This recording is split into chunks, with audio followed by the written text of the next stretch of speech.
الحمد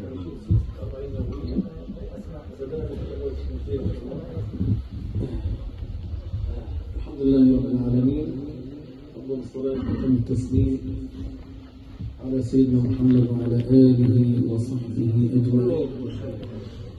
اللهم علمنا ما ينفعنا وانفعنا بما علمتنا وزدنا علما وفقها وورعا في الدين يا رب العالمين. وبعد، أحبابنا الكرام، بدأنا الأسبوع الماضي بالأربعين النووية، وبدأنا بالحديث الأول وهو الحديث إنما الأعمال بالنيات وإنما لكل امرئ ما نوى. لازم شغل في الحكم، لازم يعني سبحان الله لازم كل درس هذا الحديث نحفظه جميعا ونحقق به مسألة الزوج والأولاد والبنات وأهل البيت من استطاع، بس أقل شيء أن تحفظه، أقل شيء أن تحفظ هذا الحديث. وربما إن شاء الله أحدنا يعني يطبق ما يسمع من أقوال النبي صلى الله عليه وسلم. نحن اليوم عندنا الحديث الثاني والثالث من الأحاديث النبوية.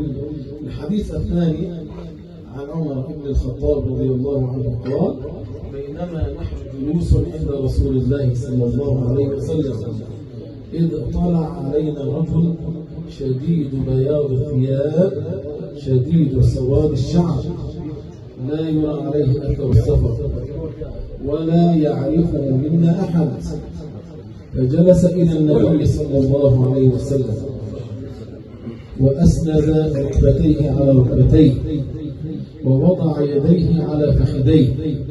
سيدنا عمر بن الصحابي هو بيروي الحديث قال: فسأل النبي قال: يا محمد ما هو الإسلام؟ قال: شهادة أن لا إله إلا الله وأن محمدا رسول الله صلى الله عليه وسلم وإقام الصلاة وإيتاء الزكاة وحج البيت وصوم رمضان. قال: صدقت. قال: ما هو الإيمان؟ قال: أن تؤمن بالله وملائكته وكتبه ورسله وبالقدر خيره وشره وباليوم الآخر. قال: صدقت. سيدنا عمر رضي الله عنه قال: عجبنا من هذا السائل أيسأله ويصدقه؟ ثم قال: يا محمد ما هو الإحسان؟ قال: أن تعبد الله كأنك تراه فإن لم تكن تراه فإنه يراك. قال: يا محمد متى الساعة؟ قال: ما المسؤول عنها بأعلم من السائل. قال: يا محمد أخبرني عن أماراتها، يعني عن علامات الساعة. قال: أن تلد الأمة ركبتها وأن ترى الحفاة العراة رعاء الشاء يتطاولون في البنيان. قال: فلبث فينا مليا ثم انصرف. فقال النبي صلى الله عليه وسلم: يا عمر أتدرون من السائل؟ قلنا: الله ورسوله أعلم.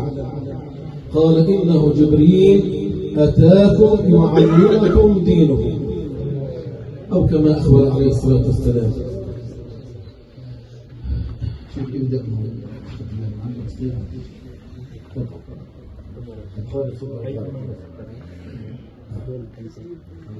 الحديث طبعا في صحيح مسلم يا أحباب. الحديث قال العلماء الحديث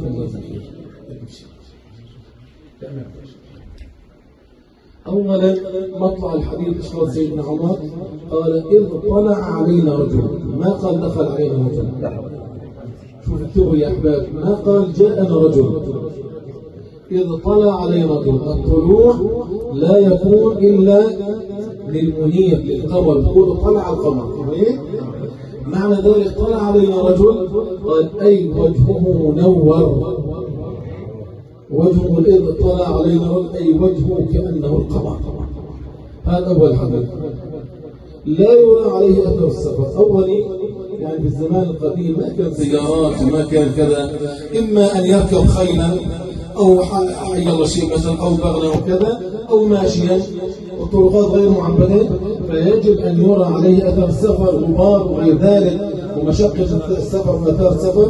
قال: إذ طلع علينا رجل شديد بياض الثياب، ما عليه غبار أبدا، شديد سواد الشعر، ما في عليه غبار أبدا، لا على لحيته ولا على شعره. أيوة. قال ولا يعرف منا أحد، ما من قريش ولا من القبائل التي نعرفها، ما حد يعرفه أبدا. نعم. قال فجلس إلى النبي صلى الله عليه وسلم. قال وهي جلسة المتأدب يا أحباب، جلسة المتأدب السائل أمام المسؤول، جلس على ركبتيه.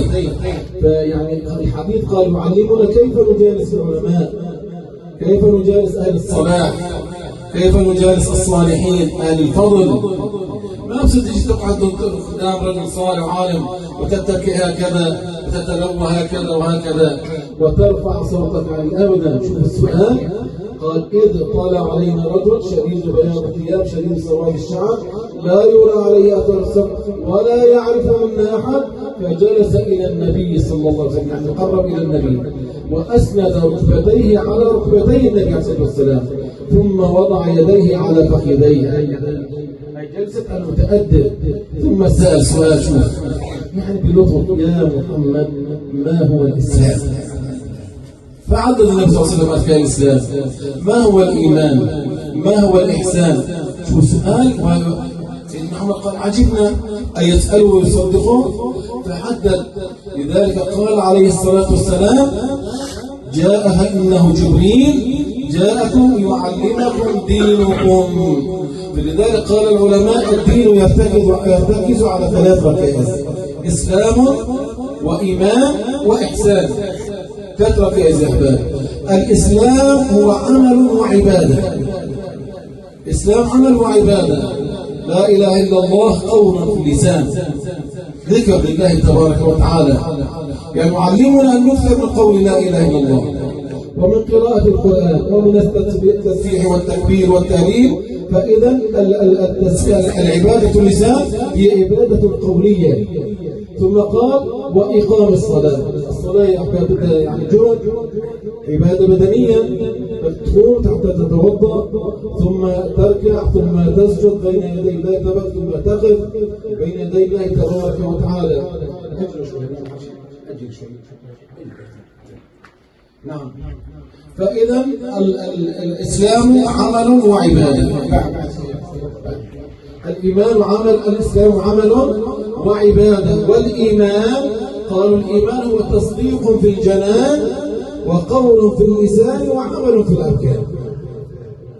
الإيمان هو تصديق في القلب، شيء باطني أن تصدق في قلبك، وهو قول في اللسان وعمل في الأركان. هذا هو الإيمان. والإحسان المراقبة والمشاهدة، أن تعبد الله كأنك تراه، فإن لم تكن تراه فإنه يراك. قال وهذا هو كمال الإخلاص، المراقبة والمشاهدة، أن تراقب نفسك دائما، تراقب نفسك في عملك. إياك أن تجعل الله أهون الناظرين إليه. إذا كنت عم تعصي الله سبحانه وتعالى ضع نصب عينيك، الله ناظر، الله شاهد، الله معي. الله ناظر، الله شاهد، الله معي. إسلام ثم إيمان ثم إحسان. وهذول الصوفية يا أحباب هم الذين بلغوا درجة الإحسان. التصوف هو درجة الإحسان، المراقبة والمشاهدة. كما قلنا آنفا، أول شيء نقاء، تنقي نفسك والقلب من الشهوات الدنيا ومن شهوة النساء والمال وحب الدنيا وإلى آخره. قال النقاء ثم الخفاء ثم الصفاء، تصفي قلبك بينك وبين الله تبارك وتعالى وبينك وبين خلقه، أن تتواضع لله تبارك وتعالى. لذلك الله سبحانه وتعالى ايش وصف الصحابة يا أحباب؟ قال محمد رسول الله والذين معه أشداء على الكفار، شديدين على الكفار ولكن رحماء بينهم، كانوا يتراحمون فيما بين بعضهم بعضا. فإذا الإسلام عمل وعبادة، والإيمان وتصديق في الجنان وقول في اللسان وعمل في الأركان. والإحسان أن تعبد الله كأنك تراه فإن لم تكن تراه فإنه يراك، وهو المراقبة والمشاهدة. ثم قال يا محمد أخبرني عن الساعة. قال له النبي عليه الصلاة والسلام قال ما المسؤول عنها بأعلم من السائل. لذلك قال عليه الصلاة والسلام 5 من الغيب لا يعلمها إلا الله. 5 من الغيب لا يعلمها إلا الله. ثم تلا قول الله تعالى إن الله عنده علم الساعة وينزل الغيب ويعلم ما في الأرحام وما تدري نفس ماذا تكسب غدا وما تدري نفس بأي أرض تموت إن الله عليم خبير. 5 أشياء غيبية يا أحباب لا يعلمها إلا الله سبحانه وتعالى. متى الساعة يا محمد؟ قال ما المسؤول عنها بأعلم من السائل. قال طيب أخبرني عن أماراتها. إيش علامات الساعة؟ قال أن تلد الأمة ربتها. شلون يعني تلد الأمة ربتها يا أحباب؟ في أن النبي عليه الصلاة والسلام يحدث عن المستقبل. ستكثر الحروب، أيوة، وتكثر السرايا. ربما السيد يتزوج من هذه السرية، أيوة، فتلد سيدتها. تولد سيدة، يعني هي أمة ولدت ابن سيدة فابن سيد وسيد. وتلد الأمة ربتها.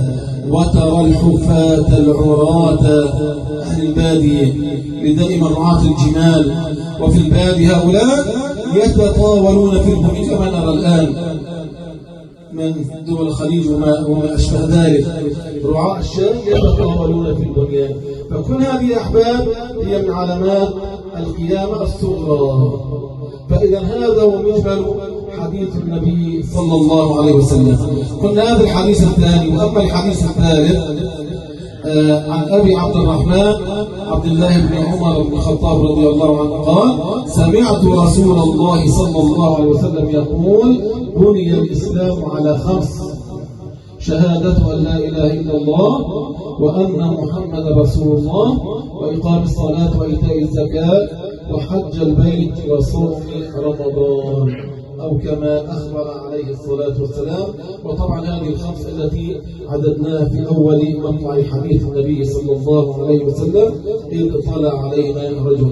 نسأل الله تبارك وتعالى أن يجعلنا من الذين يتحققون بالإيمان ثم بالإحسان، وأن يجعلنا من أهل الصفاء وأهل الخفاء وأهل الفناء حتى نصل إلى الإخلاص. والله يا أحباب أي قول أو أي عمل إن لم يكن فيه إخلاص لله تبارك وتعالى فهو عمل مردود على صاحبه، لأن الله سبحانه وتعالى لا يقبل منك أي عمل تشرك فيه غيره.